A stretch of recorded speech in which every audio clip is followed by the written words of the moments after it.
Hello friends, welcome to our channel play with maths. आज हम लेने वाले हैं आइडिया ऑफ कॉम्प्लेक्स नंबर। एक कॉम्प्लेक्स नंबर का आइडिया हम इस लेक्चर में आपको देंगे।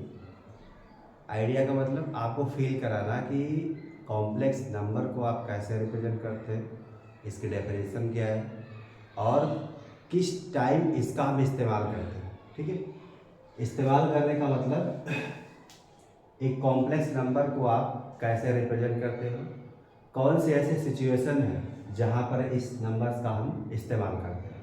ठीक है, तो चलिए स्टार्ट करते हैं।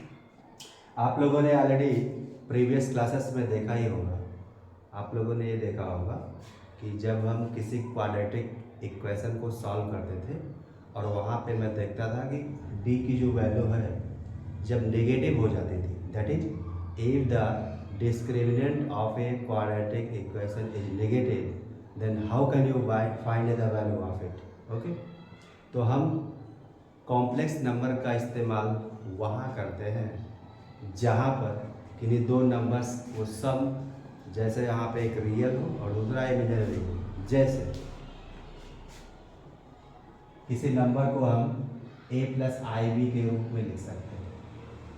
ठीक है, if a number is written in the form of a plus iota b, ये आई नहीं होता है, आयटा होता है, दिस इज आयटा। ओके, ये आयटा का हम इस्तेमाल करते हैं। ठीक है, इस आयटा का इस्तेमाल हम कहाँ करते हैं, इसका आइडिया आपको क्लास 10 से लग गया होगा। देखिए, फॉर एग्जाम्पल जब हम फाइंड आउट करते थे कि किसी दिए गए क्वाड्रेटिक इक्वेशन का रियल रूट फाइंड आउट करिए, जैसे रियल रूट फाइंड आउट करने के लिए जब बोला जाता था तो सबसे पहले आपको ये डिफाइन करना होता था कि जो उसका डिस्क्रिमिनेंट है क्या यह नेगेटिव तो नहीं। अगर नेगेटिव हो जाता था तो ऐसे केस में आप उस दिए गए क्वाड्रेटिक इक्वेशन का रियल रूट फाइंड आउट नहीं कर पाते थे। अब जब डी नेगेटिव हो जाता था तो वहाँ पे रियल नंबर तो आप फाइंड आउट नहीं कर पाते थे उस क्वाड्रेटिक इक्वेशन की, बट कॉम्प्लेक्स नंबर इस्तेमाल हम कर सकते थे। और कॉम्प्लेक्स नंबर को हम जो भी x की वैल्यू जो भी आपका कॉम्प्लेक्स नंबर में आता था वही उसका रूट होता था। तो जो रूट वहाँ पे रियल ना होकर के कॉम्प्लेक्स रूट कहा जाता है। ठीक है, सपोज एक एग्जांपल हम लेते हैं, x square plus x plus 4 this is equal to 0। Okay, ये क्वाड्रेटिक इक्वेशन है आपका। आपसे कहा जाए कि इसका हम रियल रूट चाहते हैं तो रियल रूट निकालने के लिए सबसे पहले आपको डी फाइंड आउट करना होता था। तो जब हम डी निकालते थे, डी को हम बोलते हैं डिस्क्रिमिनेंट। डी की वैल्यू क्या होती थी, बी स्क्वायर माइनस 4ac। ठीक है, अब जब डी की value B square minus 4ac होता है तो ऐसे केस में हम फाइंड आउट करते थे रियल वैल्यू के लिए। तो फॉर रियल के लिए आप पढ़ा होगा आपने, फॉर रियल रूट के लिए आप लोगों ने पढ़ा होगा एक पहली कंडीशन, तो डी की वैल्यू या तो पॉजिटिव हो, दूसरी कंडीशन आप लोगों ने पढ़ी होगी कि डी की वैल्यू या तो 0 हो। अगर इस डिस्क्रिमिनेंट की वैल्यू 0 से बड़ी दैट इज पॉजिटिव हो या 0 के बराबर हो तो मैं इसका रियल रूट फाइंड आउट कर पाता था। एक्स की वैल्यू कैसे डिफाइन करते थे, अब x square plus x plus 4 is equal to 0 ये अगर दिया रहता था तो डिस्क्रिमिनेंट निकालने के लिए सबसे पहले आप क्या करते थे कि इस दिए गए इक्वेशन का A X square plus B X plus C is equal to 0 के साथ हम क्या करते थे, कंपेयर करते थे। कंपेयर मतलब एक्स स्क्वायर का यहाँ पे जो कोफिशिएंट है वो और यहाँ पे जो स्क्वायर का कोफिशिएंट है वो, तो इन दोनों इक्वेशन का हम क्या करते थे, कंपेयर करते थे। यहाँ पे 1 है, यहाँ पर a है, तो एक्स स्क्वायर का जो कोफिशिएंट मिलेगा तो मिल जाएगा यहाँ पे a इज इक्वल टू 1। इसी तरह से x का कोफिशिएंट इधर 1 है और यहाँ पे b है तो b की वैल्यू 1 मिल जाएगी। यहाँ से c की वैल्यू क्या मिल जाएगी, 4 मिल जाएगी। ठीक है, अब जब हम डिस्क्रिमिनेंट फाइंड आउट करते थे d की वैल्यू तो ये होती है आपका बी स्क्वायर माइनस 4ac। तो जब डी की वैल्यू हम निकालते हैं यहाँ से ए बी और सी की वैल्यू हम यहाँ पे क्या कर देते हैं बेटा, पुट कर देते हैं। ठीक है, तो ऐसे केस में ये क्या मिल जाता है, कि बी स्क्वायर माइनस 4ac, इसका ये मतलब हो गया बी की वैल्यू, ए की वैल्यू और सी की वैल्यू इसमें हम प्लेस कर देंगे। तो ये 1a स्क्वायर माइनस 4, ए क्या है 1, सी क्या है 4, ठीक है। तो ये 1 minus 16, this is equal to minus 15। अब देखो ये वैल्यू क्या आ गई, नेगेटिव आ गई। अब यहाँ पे डी की कोई किसी भी कंडीशन को सेटिस्फाई नहीं कर रहा है, तो ऐसे केस में हम जब डी की वैल्यू नेगेटिव आ जाती है तो यहाँ पे रियल रूट ना निकल के कॉम्प्लेक्स रूट निकलता है। और अगर डी जब नेगेटिव हो जाता था, चूँकि जब रियल के लिए हम एक्स की वैल्यू ऐसे डिफाइन करते थे minus B plus minus root D upon 2a। Real के लिए क्या होता था, रियल के लिए ये दोनों डी की वैल्यू 0 या 0 से बड़ी हो, ये रिस्ट्रिक्शन लगा देते थे। बट यहाँ पे डी निगेटिव है, और जब डी निगेटिव हो जाता है तो यहाँ पे कॉम्प्लेक्स रूट फाइंड आउट होता है। अब सपोज कर लो रूट यहाँ पे माइनस 15 आ गया, ओके। अगर आपको इसकी वैल्यू फाइंड आउट करनी है तो एक इमेजिनरी नंबर को हम क्या करते हैं, लेट कर लेते हैं, और जिसका नाम होता है आयोटा, ठीक है। तो आयोटा की जो वैल्यू होती है ये होता है -1, रूट -1, ओके। ये हम इमेजिन कर लेते हैं, ये हम क्या कर लेते हैं, इमेजिन कर लेते हैं। इमेजिन करने से ये अर्थ हो गया कि -1 जो वैल्यू आपकी रूट में है, इसको अगर हम आयोटा के नाम से जानते हैं तो आयोटा स्क्वायर, दोनों तरफ स्क्वायर कर देंगे तो मिल जाएगा क्या, iota square is equal to -1, okay.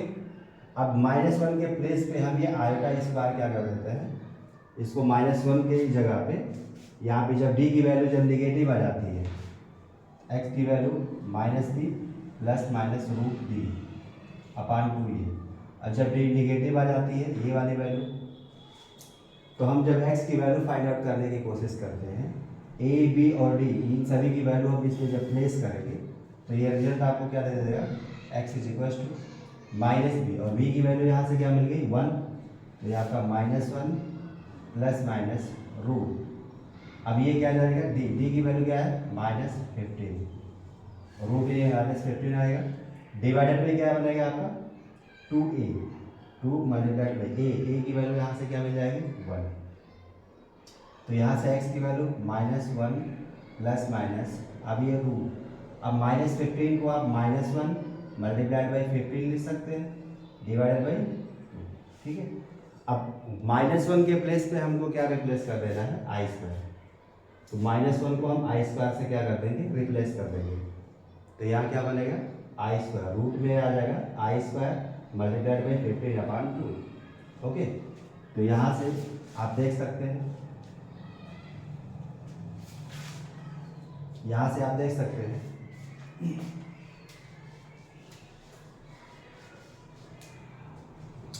देखिए x की value -1 plus minus root, x is equal to -1 plus minus root I square, iota square, I means iota square, ठीक है, इसको हम आयोटा स्क्वायर ही बोलेंगे, ठीक है, आयोटा स्क्वायर, आई को आयोटा, आई नहीं बोलते वहाँ पे, आयोटा का हम इस्तेमाल करेंगे, okay. Iota square into 15 divided by 2, अब आयोटा स्क्वायर इंटू 15, अब आयोटा स्क्वायर का जब हम रूट निकालेंगे तो रूट निकालेंगे तो ये बाहर आ जाएगा आयोटा, तो x की वैल्यू क्या बनेगी -1 plus minus iota root 15 divided by, x की यहाँ पे ये वैल्यू बन गई आपको, x की 2 वैल्यूज आएगी, ठीक है। यहाँ से आप एक पॉजिटिव साइन ले लेंगे और एक बार नेगेटिव, तो जब हम पॉजिटिव साइन ले लेंगे, x की वैल्यू जब हम पॉजिटिव लेंगे तो यहाँ पे -1 प्लस आयोटा रूट 15 अपान 2 आ जाएगा, x is equal to -1 plus iota root 15 upon 2, और जब नेगेटिव साइन लेंगे, जब नेगेटिव साइन लेंगे तो क्या मिल जाएगा, x is equal to -1 minus iota root 15 divided by, तो x की ये 2 वैल्यूज मिल गई आपको, x की ये जो 2 वैल्यूज मिली हुई हैं ये आपकी रूट हैं इस क्वाड्रेटिक इक्वेशन के, बट ये रूट कैसे है, कॉम्प्लेक्स रूट है। कैसे है, कॉम्प्लेक्स रूट, राइट। तो इस तरह से आप देख सकते हो कि कॉम्प्लेक्स नंबर का इस्तेमाल हम कहाँ करते हैं, तो जब किसी नंबर का, किसी नेगेटिव नंबर का स्क्वायर रूट फाइंड आउट करना होता है, और वहाँ पे जब नेगेटिव वैल्यू रखी जाती है तो -1 मल्टीप्लाइड बाई आप दैट नंबर कर सकते हो आप, और -1 के प्लेस पे हम क्या कर सकते हैं, आयोटा स्क्वायर से उसको रिप्लेस कर सकते हैं, और एक आयोटा वहाँ से बाहर आ जाएगा। तो ऐसे केस में वो जो आपका वैल्यू मिलेगा, वो वैल्यू तो निकल आएगी, लेकिन वो जो नंबर मिलेगा वो कैसा मिलेगा, कॉम्प्लेक्स नंबर मिलेगा। और कॉम्प्लेक्स नंबर की डेफिनेशन क्या होती है, उसका रियल पार्ट क्या होता है, उसका इमेजिनरी पार्ट क्या होता है, वो सारी की सारी हम चीज़ें इसमें डिस्कस करने वाले हैं। ये मैंने इसलिए आपको बताया कि आपको एक आइडिया लग जाए कि कॉम्प्लेक्स नंबर को हम कैसे रिप्रेजेंट कर सकते हैं, और उसका स्टार्टिंग हम कहाँ से करते हैं, इसका इस्तेमाल हम कहाँ करते हैं। तो इस्तेमाल तो आपको समझ में आ गई होगी। इस्तेमाल हम कॉम्प्लेक्स नंबर का कहाँ से करते हैं कि जब कोई वैल्यू स्क्वायर रूट के अंदर जब वैल्यू नेगेटिव आती है तो वहाँ पर हम आयोटा का इस्तेमाल करते हैं, और उसी के साथ हम रियल का और उस इमेजनरी नंबर का जब हम कम्बिनेशन बना लेते हैं तो ऐसे केस में जो रिजल्ट निकल के आता है वो कॉम्प्लेक्स नंबर को डिफाइन कर देता है। ठीक है, तो आगे हम चैप्टर्स पढ़ेंगे। आपका एक आइडिया हम आपको देंगे, बहुत ज़्यादा हम डीप में नहीं जाएंगे। कॉम्प्लेक्स नंबर का जो सिलेबस है आप लोगों का बहुत ही बड़ा सिलेबस है, सिलेबस को हम पूरा पढ़ेंगे ही पढ़ेंगे। फिलहाल जो आपको एक आइडिया देने की ज़रूरत है मैं आपको देने जा रहा हूँ। ठीक है,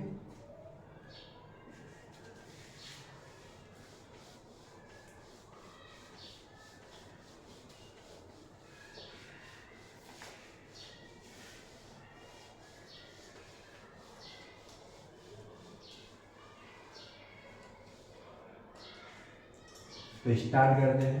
कॉम्प्लेक्स नंबर क्या होता है, a B write a number in the sum of a real and imaginary number, that is a B write a number z in the form of a plus iota b, this is called iota. ये जो a होता है ये होता है आपका real part of z।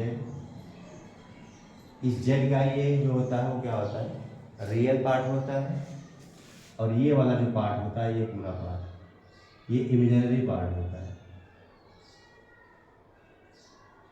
Imaginary part of z, z क्या है, एक कॉम्प्लेक्स नंबर है। जो पहला पार्ट a है वो क्या है, ये रियल पार्ट है। ए क्या मतलब, ए रियल का मतलब ये हो गया कि ए कोई भी रियल नंबर हो सकता है। यहाँ पे आयोटा बी का मतलब ये जो बी है वो रियल रहता है, लेकिन उसके साथ जब आयोटा का हम मल्टीप्लाई कर लेते हैं तो ये पूरा होल नंबर इमेजिनरी पार्ट बन जाता है। किसका, इस जेड का। एक्चुअल में ए और बी ये दोनों के दोनों रियल होते हैं, बट आयोटा का बी के साथ मल्टीप्लिकेशन इसको इमेजिनरी बना देता है। ठीक है, तो ये जो जेड होता है, ये जो पार्ट होता है वो इस कॉम्प्लेक्स नंबर जेड का इमेजिनरी पार्ट कहलाता है। इमेजिनरी पार्ट का मतलब जिसके साथ आयोटा लगा हो, तो ये आपका इमेजिनरी पार्ट बन जाएगा और ये आपका रियल पार्ट बन जाएगा। तो किसी नंबर को हम ऐसे भी लिख सकते हैं। ठीक है, किसी नंबर को हम क्या लिख सकते हैं, ऐसे भी लिख सकते हैं।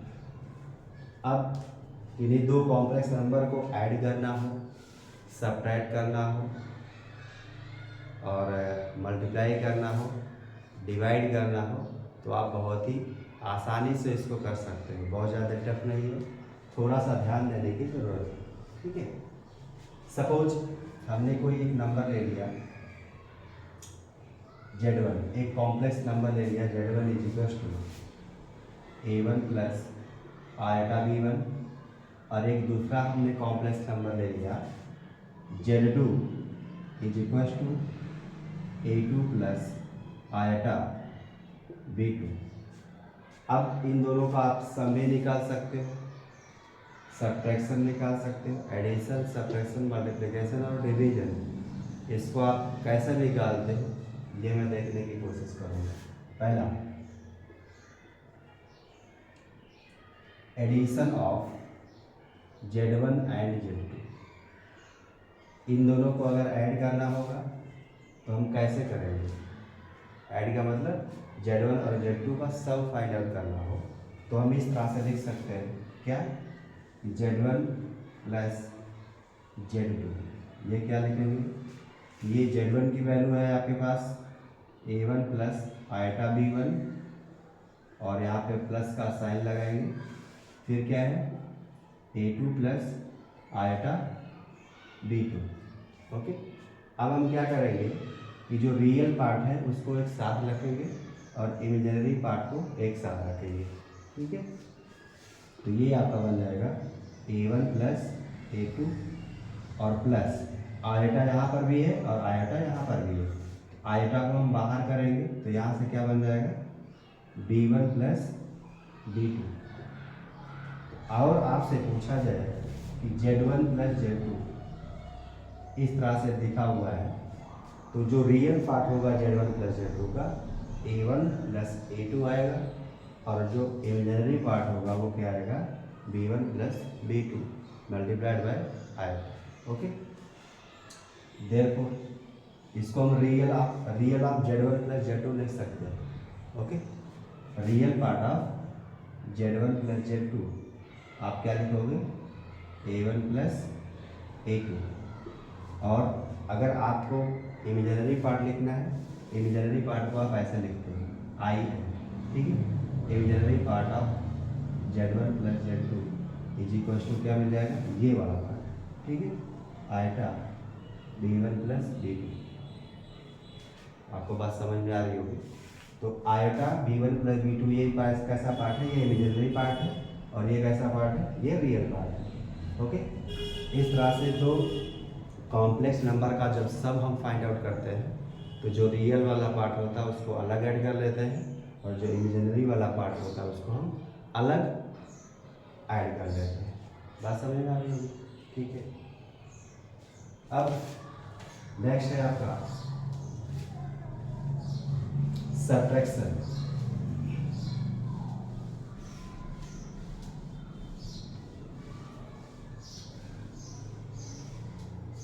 Subtraction of complex numbers.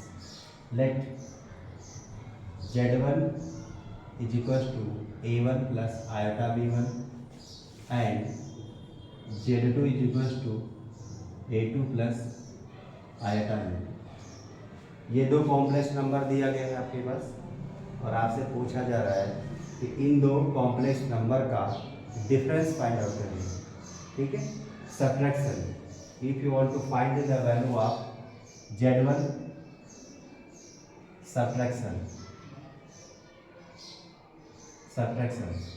या आप लिख सकते हो difference of Z1 and Z2। Subtraction से रिलेटेड होता है सब्ट्रैक्ट करना और Z1 और Z2 यहाँ पे दो कॉम्प्लेक्स नंबर आपके पास है। आपको डिफरेंस निकालने की जब बात करेगा तो यहाँ से Z1 माइनस Z2 निकालेंगे। ओके, Z1 माइनस Z2 या आप Z2 माइनस Z1 भी फाइंड आउट कर सकते हो। डिफरेंस मोस्टली क्या होता है कि बड़े वाले से छोटे वाले वैल्यू को सब्ट्रैक्ट करके करते हैं, लेकिन दो कॉम्प्लेक्स नंबर में ये कहना आसान नहीं होता कि कौन सा कॉम्प्लेक्स नंबर बड़ा होता है और कौन सा कॉम्प्लेक्स नंबर छोटा होता है, ठीक है? फिलहाल यहाँ पे मैं फाइंड आउट कर रहा हूँ Z1 माइनस Z2। तो Z1 की वैल्यू आपके पास है A1 plus eta B1 minus Z2 की वैल्यू है आपका पास A2 plus eta B2। Okay, अगर इन दोनों का डिफरेंस हम निकालते हैं तो सबसे पहले आप क्या करते हो कि जो आपका रियल नंबर है उसका डिफरेंस फाइंड आउट करें। तो अगर मैं इसको इस तरह से माइनस से मल्टीप्लाई कर देता हूँ ब्रैकेट को तो क्या मिलेगा? ये तो आपका A1 plus eta B1 minus A2 minus iota B2। ये तो रिजल्ट मिल जाएगा आपको। ये A2 और A1 ये दोनों रियल पार्ट है तो रियल नंबर्स को आप अलग रख लो। A1 माइनस A2 इधर क्या मिलेगा प्लस आयटा, यहाँ पे आयटा इसमें भी है और आयटा इसमें भी है। आयटा को आप क्या कर सकते हो, बाहर कर सकते हो। तो यहाँ पे क्या मिल जाएगा, b1 माइनस b2। ओके, ये क्या है, ये आपका कहलाता है real part of z1 minus z2। ये z1 माइनस z2 का क्या है, रियल पार्ट है। और फिर ये वाला वैल्यू क्या है, ये आपका इमेजिनरी पार्ट है। इसका z1 माइनस z2 का।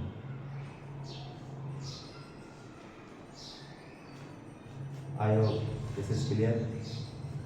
Now let's we take an example. Okay, suppose you have to find the difference. If we write z1 is equals to 3 minus 4 iota and z2 is equals to minus 5 plus iota। अगर हम इन दोनों का difference find out करते हैं, यानी कि z1 minus z2 का find out करने की कोशिश करते हैं, तो आप ऐसे लिख सकते हो z1 minus z2 and this is equal to z1 की वैल्यू क्या है, 3 minus 4 iota, 3 minus 4 iota minus z2 क्या है, माइनस 5 प्लस आयोटा। ओके, अब माइनस का मल्टीप्लाई हम प्रत्येक एलिमेंट के साथ करेंगे। तो ये आएगा 3 माइनस 4 आएगा, माइनस माइनस का प्लस, और ये क्या बन जाएगा 5, और माइनस प्लस का माइनस आएगा, और ये किसके बराबर आएगा 3 प्लस 5। और ये देखो रियल पार्ट, यहाँ पे हमने क्या लिखा था, डिफरेंस। पहले हम दोनों रियल पार्ट को एक साथ करेंगे। तो यहाँ पे 3 है, यहाँ पे 5, 3 प्लस 5 ये बनेगा 8, और माइनस 4 आएगा, माइनस आएगा, दोनों नेगेटिव है, ऐड हो जाएगा, माइनस 5 आएगा। तो z1 माइनस z2 आपका जो मिल जाएगा वो 8 माइनस 5 आएगा बन जाएगा। कभी कभी क्वेश्चन में ये पूछता है कि find the real and imaginary part of the z1 minus z2। तो यहाँ पे देखो रियल पार्ट क्या बनेगा आपका 8, और जो इमेजिनरी पार्ट बन जाएगा माइनस 5 आएगा। ओके, जिसमें आई लगा होता है, आई का मतलब आयटा, जिसमें आयटा लगा होता है वो इमेजिनरी पार्ट होता है, और जिसमें आयटा नहीं होता है वो आपका रियल पार्ट बनता है। ओके, जिसमें आयटा लगा होता है वो इमेजिनरी पार्ट होता है उस नंबर का, और जिसमें आयटा नहीं होता है उसको हम क्या बोलते हैं कि ये इमेजिनरी पार्ट है। आयटा लगा है तो इमेजिनरी, अदरवाइज वो रियल पार्ट बन रहा है। ठीक है, तो इस तरह से आपने डिफरेंस देखा। अगर आपको सम निकालना होता, सम z1 प्लस z2, अगर z1 प्लस z2 निकालना होता तो इन दोनों वैल्यूज को हम क्या कर लेते, ऐड कर लेते। ऐड करने के केस में क्या बनता, z1 plus z2, 3 plus minus minus हो जाता, इन दोनों को ऐड करते तो ये -2 आ जाता, और इसको ऐड करते तो ये -3 आयटा बन जाता। तो ये सम आपका आ जाता है। ओके, आयटा की और भी कहानी है, उसको हम देखते हैं। सपोज आपके पास एक आयटा, आपको पता है आयटा की वैल्यू क्या होती है -1। अब दोनों तरफ स्क्वायर कर देंगे तो ये आपका iota square is equal to -1 बन जाएगा। ओके, इसको अगर हम आयटा से मल्टीप्लाई कर दें, यानी कि आयटा क्यूब की बात करें, आयटा क्यूब को आप लिख सकते हो eta square into eta. Eta square क्या है -1 मल्टीप्लाइड बाई आयटा बन जाएगा। -1 का आयटा के साथ मल्टीप्लाई क्या आएगा, माइनस आयटा। इसका सीधा सीधा मतलब है कि आयटा क्यूब की जगह आप -1 लिख सकते हो। आयटा क्यूब की जगह आप क्या लिख सकते हो, -1 लिख सकते हो। आयटा रेंज टू पावर 4 की वैल्यू क्या है, ये इसको हम क्या लिख सकते हैं, आयटा स्क्वायर का स्क्वायर। आप इसको ऐसा भी लिख सकते हो। ऐसा लिखने का अर्थ ये हो गया आयटा स्क्वायर की वैल्यू -1, -1 का स्क्वायर, यहाँ से क्या बन जाएगा 1। इसका मतलब आयटा रेंज टू पावर 4 की जो वैल्यू आएगी वो क्या बनेगी, -1 बन जाएगी। ओके, इसका मतलब अगर आयटा की वैल्यू √-1 है, आयटा पावर 4 की वैल्यू क्या आएगी 1, आयटा स्क्वायर -1, आयटा क्यूब की वैल्यू -1 आयटा, और आयटा पावर 4 की वैल्यू 1। इस तरह से आप आयटा की वैल्यू को आप रिप्रेजेंट कर सकते हैं। सपोज कर लिया जाए, सपोज आपको वैल्यू फाइंड आउट करनी है।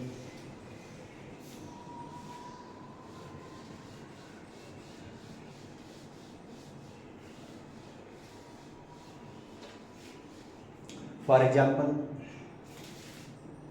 आपको लिखना, आपको वैल्यू फाइंड आउट करनी है आइटा रेट द पावर 19, इसकी वैल्यू क्या है। तो सबसे पहले हम क्या करते हैं कि आइटा पर पावर 4 की वैल्यू आपके पास पता है कि यह होती है 1। ओके, तो सबसे पहले ये जो आपकी डिग्री दे रखी है इसको हम 4 से डिवाइड कर देंगे। ठीक है, तो ये 19 4 से डिवाइड करने का मतलब 4 4 जा 16, यहाँ पे डिवाइडेड बाई 3 है। इसका मतलब आइटा रेट द पावर 19 को आप ऐसे भी लिख सकते हो, iota raised the power 4 into raised the power 4 into iota cube. ये जो रिमाइंडर आपका 3 बचा, ये यहाँ पे आइटा पे पावर 4 लगा देंगे।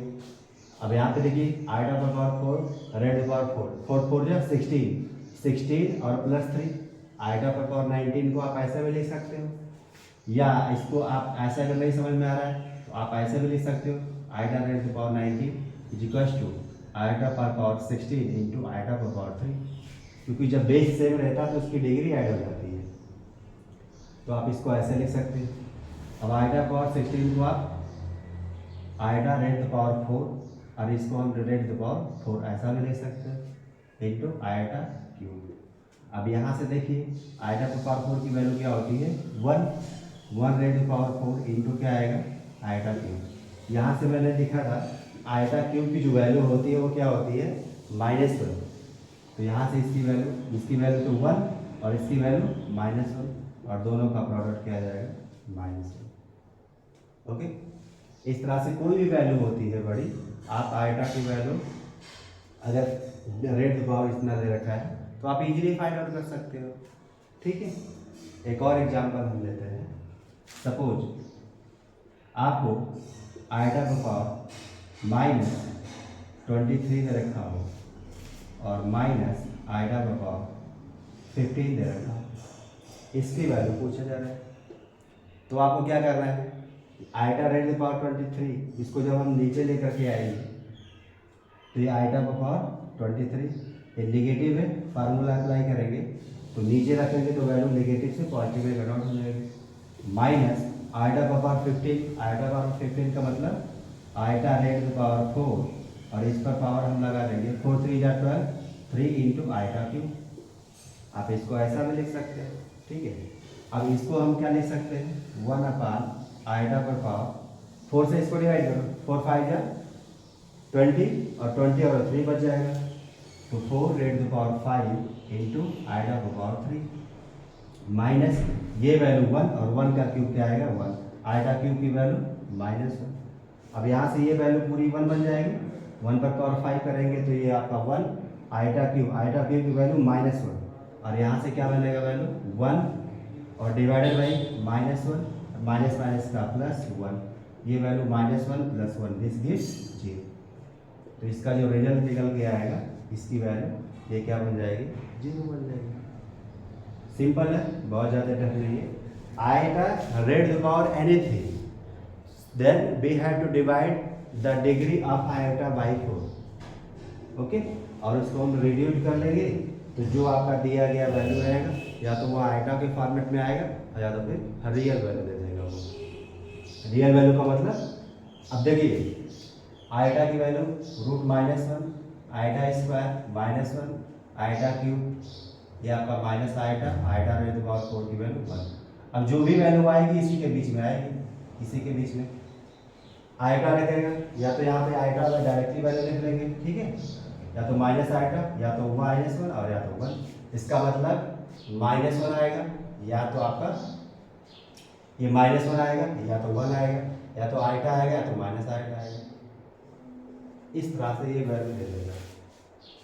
ओके, -1 आएगा या तो 1 आएगा या तो आइटा आएगा या तो माइनस आइटा आएगा, ये वैल्यूज आपको मिलते रहेंगे।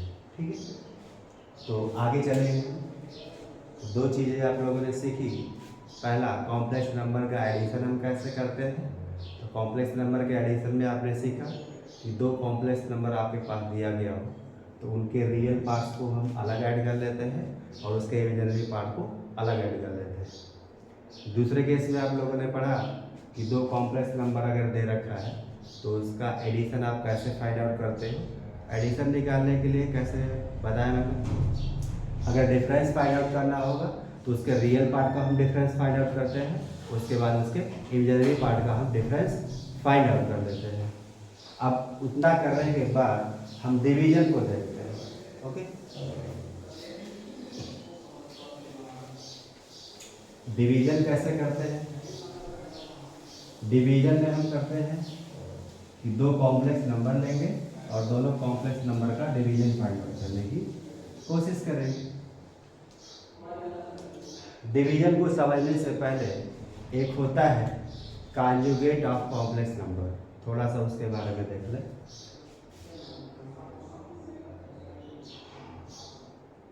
Conjugate of complex number,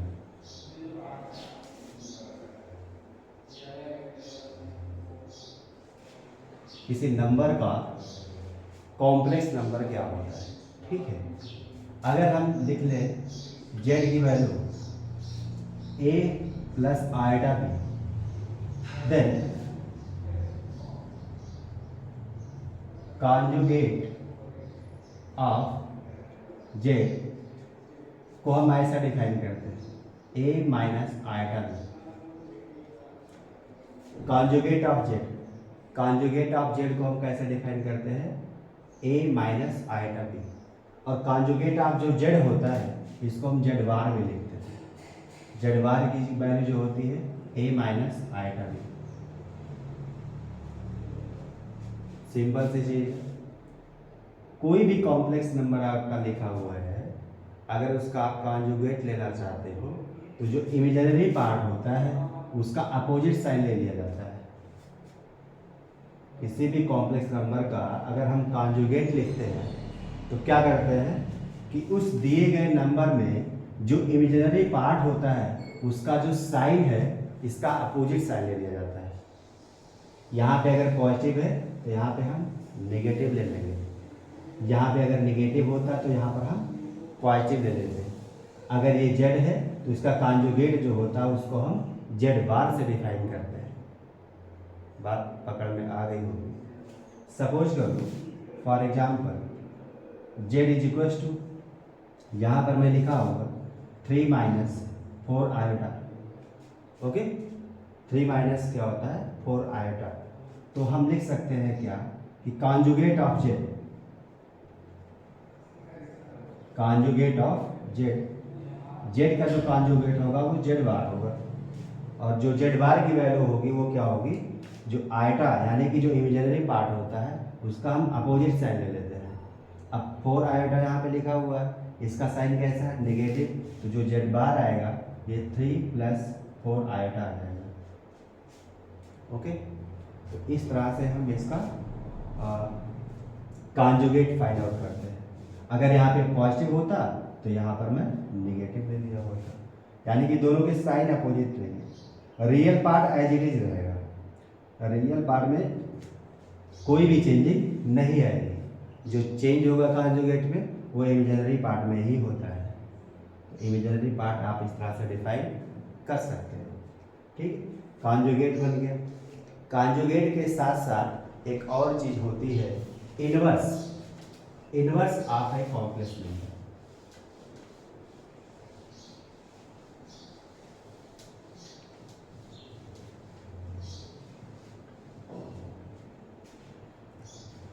inverse, inverse of a complex number, किसी कॉम्प्लेक्स नंबर का इनवर्स क्या होता है। तो इनवर्स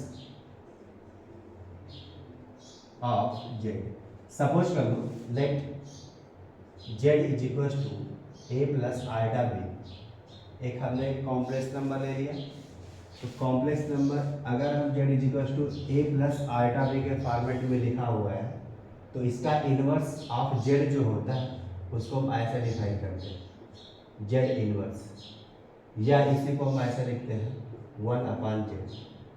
ओके, अगर ये जेड लिखा हुआ है then Z inverse is equal to 1/z। ये दोनों एक ही चीज़ है, जेड इनवर्स लिखे या 1/z लिखे एक ही चीज़ है।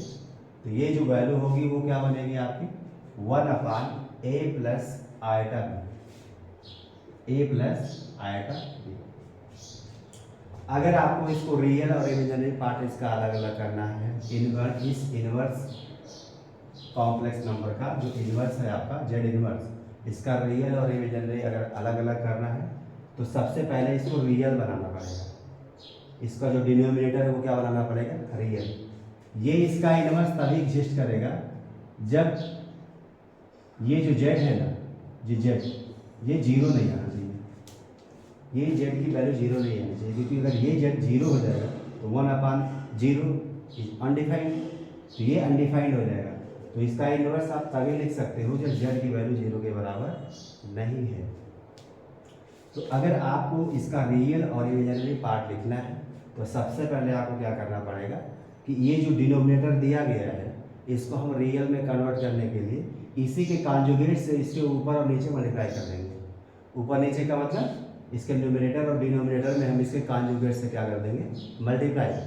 ओके, तो आप क्या लिख सकते हो कि Z inverse is equal to 1/a plus iota B multiplied by इसका कॉन्जुगेट मैंने जस्ट इसके पहले बताया कि अगर किसी कॉम्प्लेक्स नंबर का कॉन्जुगेट लिखना है तो आपको क्या करना पड़ेगा कि उसमें जो इमेजिनरी वाला पार्ट होगा इसका अपोजिट साइन होगा, बाकी जो रियल नंबर वाला है वो आईजीटी से रहेगा।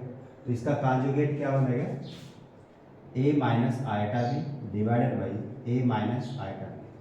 तो सेम नंबर से इससे कॉन्जुगेट से इसका न्यूमरेटर और डिनोमिनेटर में हम क्या करेंगे मल्टीप्लाई कर देंगे। तो ये रिजल्ट क्या बनेगा a minus iota B divided by ये आपका क्या बन जाएगा a प्लस बी और a माइनस बी का ये फार्मूला बन गया, आइडेंटिटी बन गया।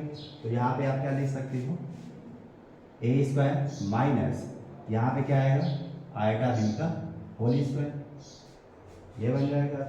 ठीक, तो यहाँ से Z inverse is equal to आप जेड इनवर्स लिखिए या आप इसी को 1/z लिखिए, एक ही बात है, चाहे 1/z या जेड इनवर्स लिखिए।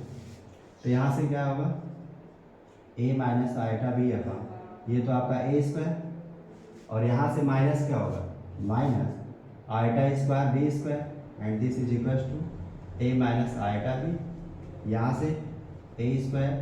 अब आयटा स्क्वायर की वैल्यू क्या होती है -1 और -1 और +1, यहाँ पे देखो माइनस माइनस का प्लस बन जाएगा और यहाँ पे क्या आएगा प्लस बी स्क्वायर। अगर मुझे इस तरह से लिखना है तो आप लिख सकते हो क्या कि a square plus B square और यहाँ से देखिए minus iota into B upon A square plus B square. आप इसको ऐसा भी लिख सकते हो।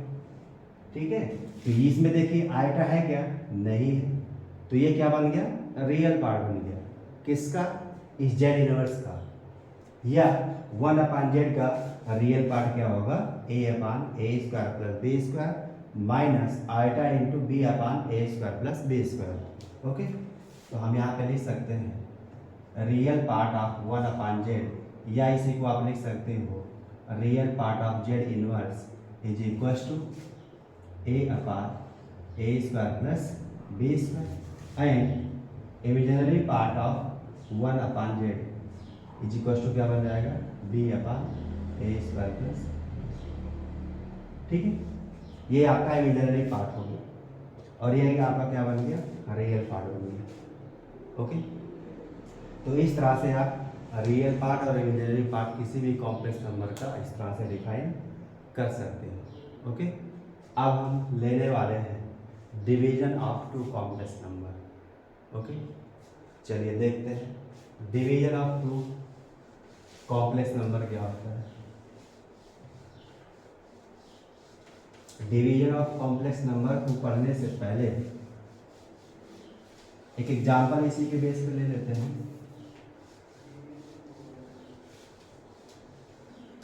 इसके बेस पे एक एग्जाम्पल ले लेते हैं, जैसे इफ अभी मैंने देखा z is equal to a plus iota B then 1/z और z इनवर्स ये क्या बन गया था A upon A square plus B square minus iota into B upon A square plus B square. ये आपका वैल्यू बन गया।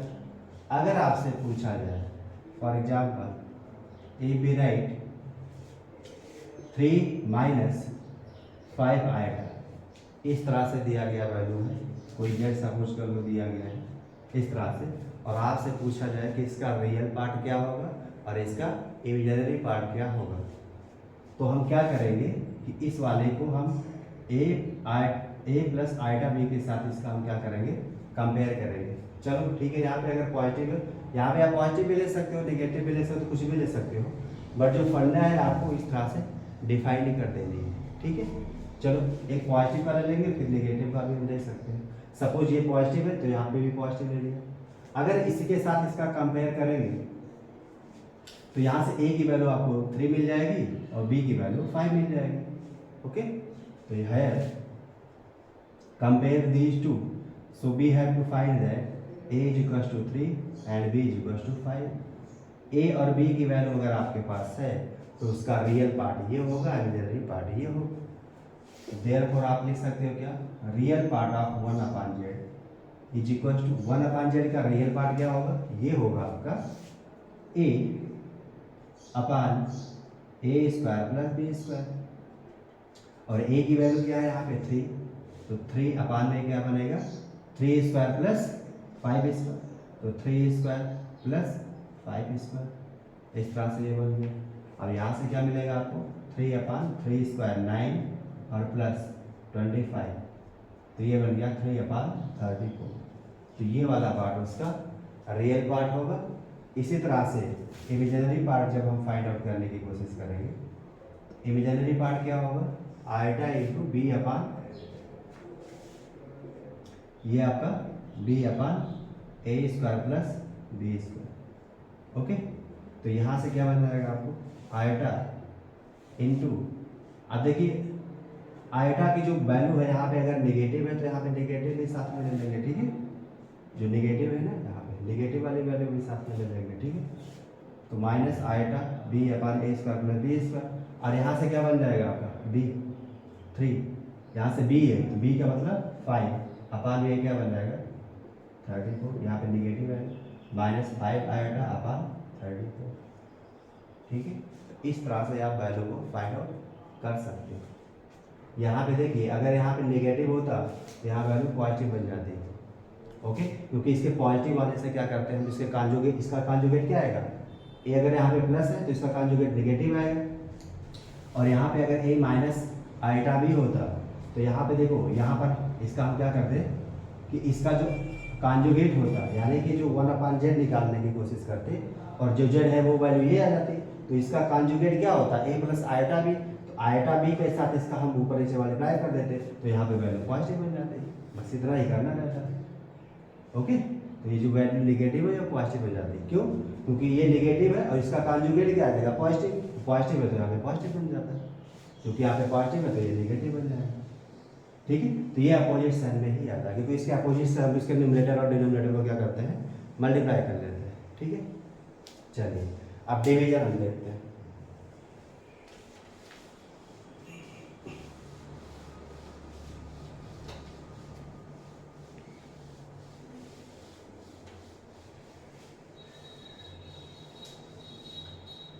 डिवीजन पार्ट देखते हैं, division of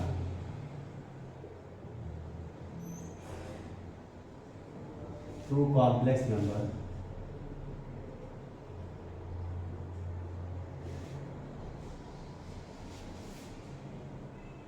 Z1 and Z2।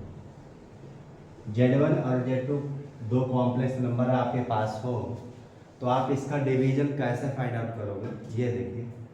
तो सबसे पहले हम क्या लेंगे, दो कॉम्प्लेक्स नंबर सेलेक्ट करेंगे। वो कॉम्प्लेक्स नंबर क्या होंगे, let Z1 is equal to A1 plus iota B1, और दूसरा वाला जो पार्ट है कॉम्प्लेक्स नंबर का वो लेंगे A2 प्लस आइटा B2। अगर ये दो कॉम्प्लेक्स नंबर आपके पास है और आपसे बोला जाए कि इनका डिवीजन फाइंड आउट करिए, तो कैसे करेंगे। तो सबसे पहले आप अगर Z1 अपान Z2 फाइंड आउट करने की कोशिश कर रहे हैं तो जाहिर सी बात है Z2 जीरो नहीं होना चाहिए, क्योंकि अगर ये जीरो हो गया तो ये अनडिफाइंड हो जाएगा। तो ये रिस्ट्रिक्शन हमेशा लगेगा कि डिनोमिनेटर में आपका जो भी कॉम्प्लेक्स नंबर रहेगा वो जीरो नहीं होगा, क्योंकि जीरो आप किसी भी कॉम्प्लेक्स नंबर को आप ऐसे भी लिख सकते हो, ऐसे लिख सकते हो आप इसको, ठीक है। तो ये वाला पार्ट इस फॉर्मेट में नहीं होना चाहिए, ओके। तो इस तरह से हम देखते हैं कि Z1/Z2 की वैल्यू क्या है। तो सबसे पहले आप लिखेंगे क्या, Z1 क्या है, A1 प्लस आयटा B1 अपान A2 प्लस आयटा B2। अगर इस तरह से दे रखा है तो आप क्या कर सकते हो कि इसके कॉन्जुगेट से ही ऊपर नीचे मल्टीप्लाई करो। ऐसा क्यों करेंगे, क्योंकि ये जो डिनोमिनेटर है उसको आपको रियल के फॉर्मेट में कन्वर्ट करना होता है, ठीक है। तो अगर हम इसको रियल बनाने की कोशिश करेंगे तो इसके कॉन्जुगेट से इसके न्यूमरेटर और डिनोमिनेटर में हम क्या करेंगे, इसी के कॉन्जुगेट से मल्टीप्लाई कर देंगे। तो जो डिनोमिनेटर वाली वैल्यू होगी वो आपका रियल में कन्वर्ट हो जाएगा, ओके। और जो न्यूमरेटर रहेगा वो भी रियल और इमेजिनरी दो पार्ट में कन्वर्ट हो जाएगा। तो रियल वाली वैल्यू को हम अलग लिख लेंगे और इमेजिनरी वाली वैल्यू को हम अलग लिख लेंगे। तो Z1/Z2 का रियल पार्ट और इमेजिनरी पार्ट आप कैसे लिखते हो वो आप बहुत ही आसानी से डिसाइड कर सकते हो, ओके। तो इसका कॉन्जुगेट क्या आएगा, A2 minus iota B2 divided by A2 minus iota B2। इस तरह से अगर है तो इसके कॉन्जुगेट से हमने क्या कर दिया, मल्टीप्लाई कर दिया। अब A1 का इस पूरे के साथ प्रोडक्ट निकालो, A1 का A2 के साथ A1 A2, A1 का इसके साथ माइनस आयटा A1 B2, इसका इसके साथ प्रोडक्ट निकालो तो प्लस आयटा B1 A2 और इसका प्लस प्लस माइनस का माइनस और आयटा का क्या आएगा, आयटा स्क्वायर और इसकी वैल्यू -1 तो माइनस और माइनस का हो जाएगा प्लस और B1 और B2 का multiply B1 B2। I hope ये बात समझ में आ गई होगी आप लोगों को। देखो यहाँ पे क्या है कि आयटा और आयटा का स्क्वायर मल्टीप्लिकेशन आयटा स्क्वायर की वैल्यू -1 और चूंकि माइनस और प्लस का प्रोडक्ट माइनस होगा और माइनस का वैल्यू प्लस आ जाएगा और यहाँ से B1 और B2 का प्रोडक्ट B1 B2 बन जाएगा।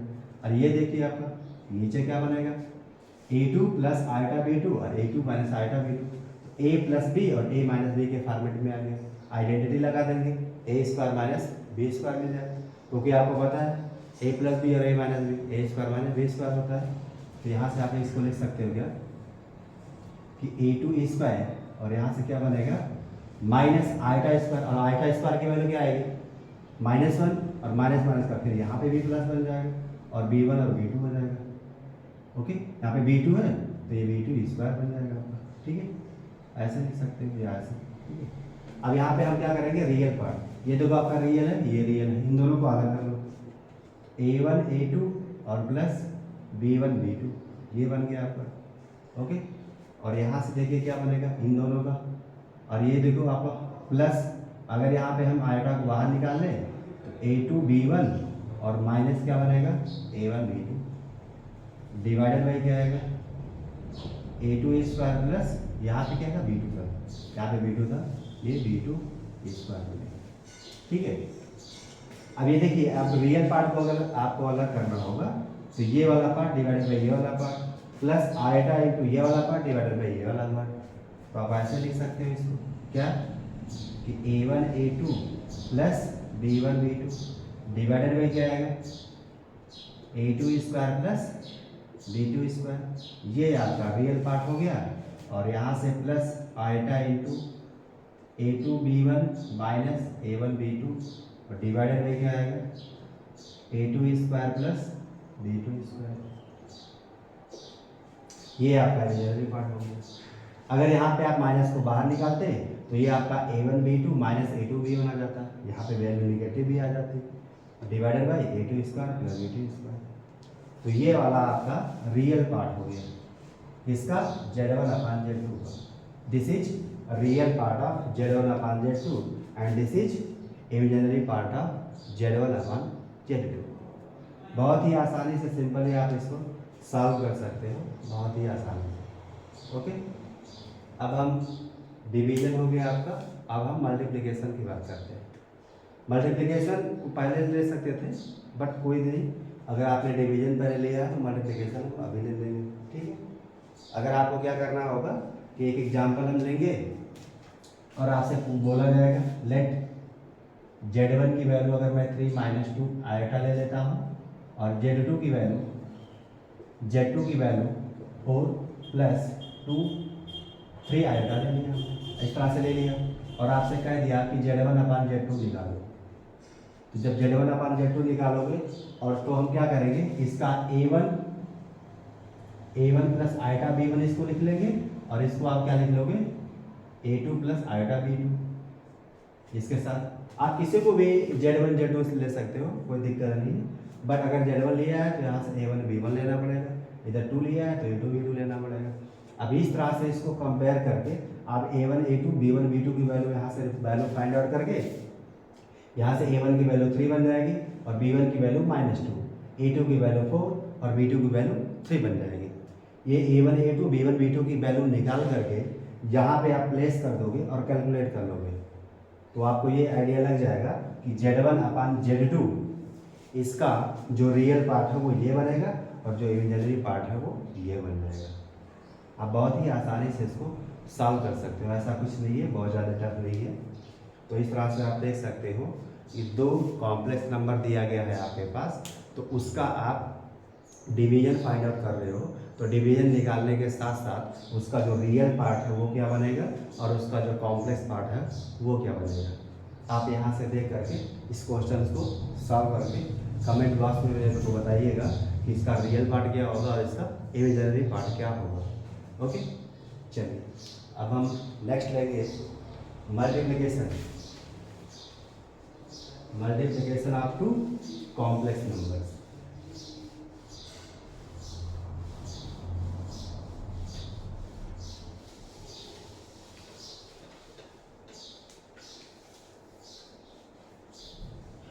नेक्स्ट है आपका मल्टीप्लिकेशन ऑफ 2 कॉम्प्लेक्स नंबर।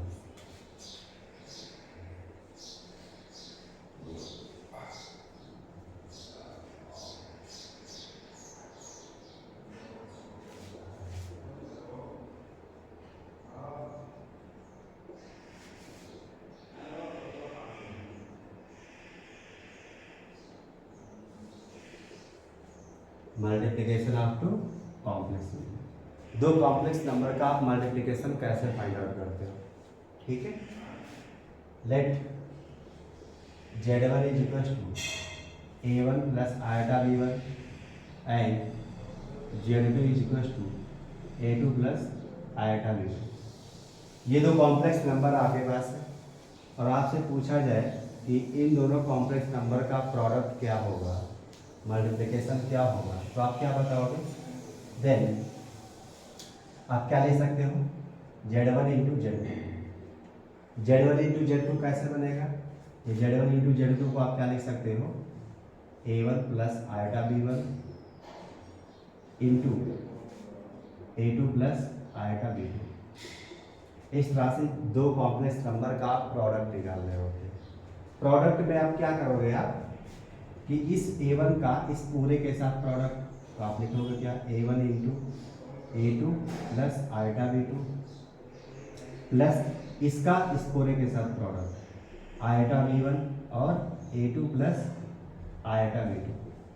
इस तरह से हम इसको एक्सपेंड करेंगे और फिर क्या करेंगे, इसका प्रोडक्ट निकालेंगे, क्या है A1 A2 और इसका इसके साथ plus iota A1 B2। Okay, यहाँ से इसका product plus iota B1 A2 इसका इसका। अब देखिए यहाँ पे प्लस और प्लस का प्लस बनेगा, आयोटा और आयोटा का प्रोडक्ट क्या आएगा, आयोटा स्क्वायर, और आयोटा स्क्वायर की वैल्यू क्या होती है, -1। -1 से इन दोनों के प्रोडक्ट को अगर हम मल्टीप्लाई कर देंगे तो -B1 B2 बन जाएगा। ये बात समझ पा रही होगी आप लोग, ठीक है, क्योंकि आयोटा और आयोटा का स्क्वायर क्या है, multiplication iota square, positive positive का पॉजिटिव, बट आयोटा स्क्वायर की वैल्यू नेगेटिव, इसलिए पॉजिटिव नेगेटिव का प्रोडक्ट नेगेटिव, और यहाँ से B1 और B2 का प्रोडक्ट, ठीक है। ये रियल है, ये रियल है, तो रियल को अलग कर लो आप, A1 A2 minus B1 B2। Okay, और यहाँ से देखो आयोटा इसमें भी है और आयोटा इसमें भी है, तो आप क्या करोगे, आयोटा को बाहर करोगे, A1 B2 प्लस B1A2, ये आपके दो पार्ट्स बन गए। ठीक है, ये वाला पार्ट आपका रियल पार्ट हो जाएगा और ये वाला पार्ट आपका इमेजिनरी पार्ट हो जाएगा। इसको हम बोलते हैं real part of Z1 into Z2। Okay, और इस वाले पार्ट को हम क्या बोलते हैं, imaginary part of Z1 into Z2। तो आप इस तरह से क्वेश्चंस को देख सकते हो और किसी भी दिए गए कॉम्प्लेक्स नंबर का मल्टीप्लाई कैसे निकालते हैं।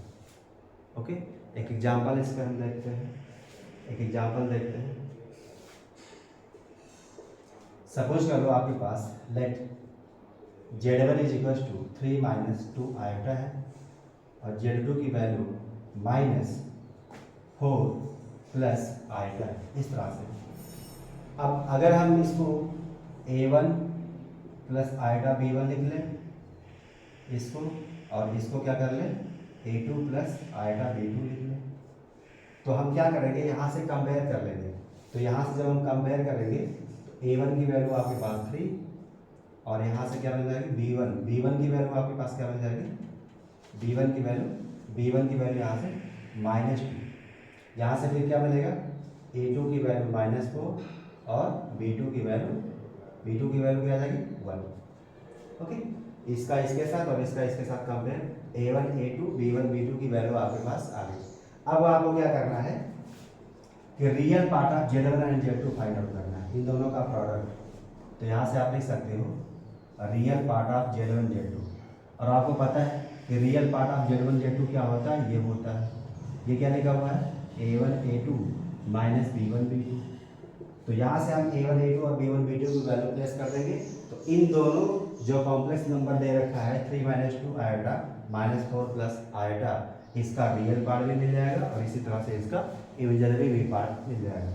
रियल पार्ट क्या होगा, A1 की वैल्यू यहाँ से मिल जाएगी 3 मल्टीप्लाइड बाई A2 क्या है -4 माइनस B1 क्या है -2 और B2 क्या है 1।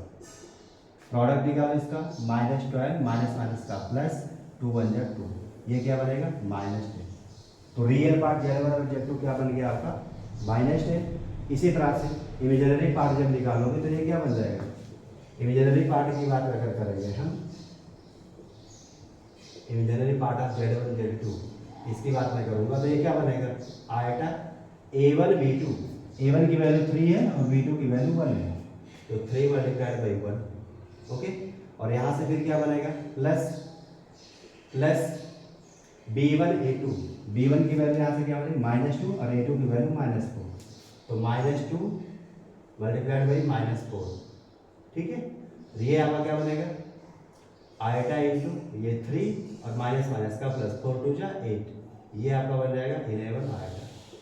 इसका मतलब जब Z1 और Z2 इन दोनों का मैं प्रोडक्ट निकालूंगा तो जो रियल पार्ट होगा ये आपका -10 आएगा और इमेजिनरी पार्ट क्या आएगा 11 आएगा। तो इन दोनों का अगर मैं प्रोडक्ट निकालूंगा तो ये आपकी वैल्यू आ जाएगी -10 प्लस 11 आएगा। ओके, आप डायरेक्टली इसका मल्टीप्लाई करके भी फाइंड आउट कर सकते हो। इन दोनों का अगर हम प्रोडक्ट फाइंड आउट करने की कोशिश करेंगे तो भी आपको यही रिजल्ट मिलने वाला है। आई होप ये आप लोगों का क्लियर हो गया। Thank you.